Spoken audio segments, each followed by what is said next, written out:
So this is play. Luna's not having a good time anymore. You see her little tail down? Oh, now her tail's back up. So she says, okay.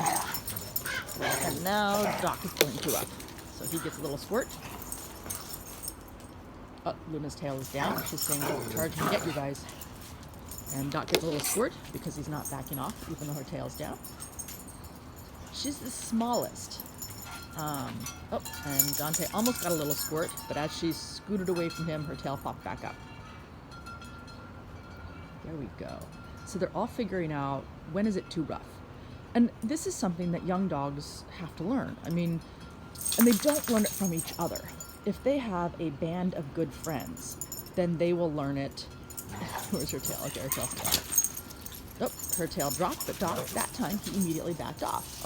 Now her tail's still dropped. And now Dante's in on it. He doesn't realize she's dropped her tail. So everybody got little squirts. Her tail popped back up, and we can all go back to play. You know, a lot of us will take dogs to dog parks and assume that the other dogs will teach our dog social skills. But that's not actually how it works.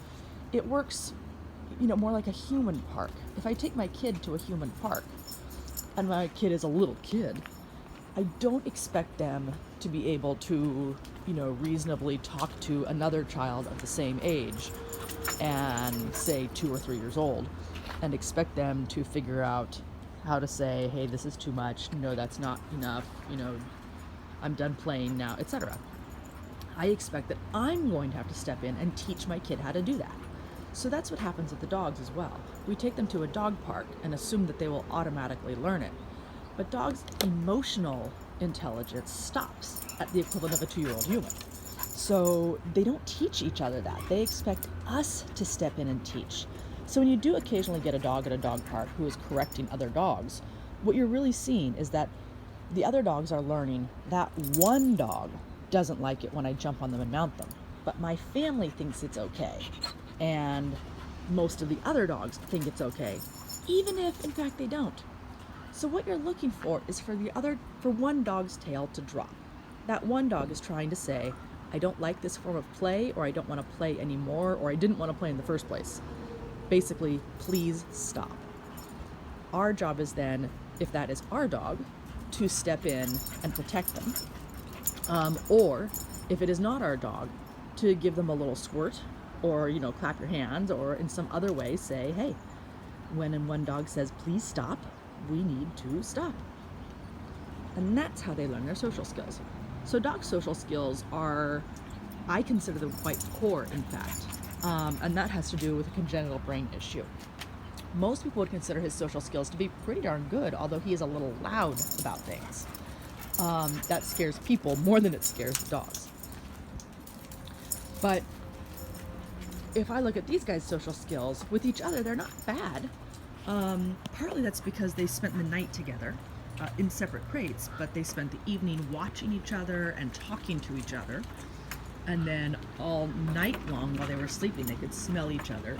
So it gave them this sort of sense of, oh, things are safe now. Now, you can see Dante's tail's low. He's saying, I don't want to play right now. I want to get a drink of water. Luna's tail's always high. She says, I'm always willing to play right now.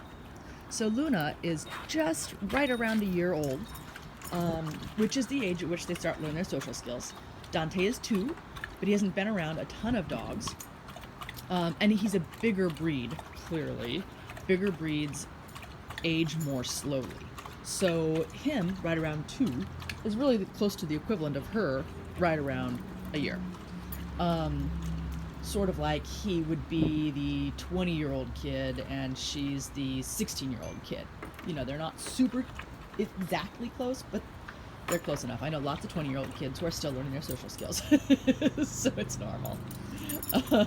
Oh my goodness, there she goes. Whereas Doc is the cranky 40-year-old who's like, sometimes I want to play, but sometimes I don't. So here we go.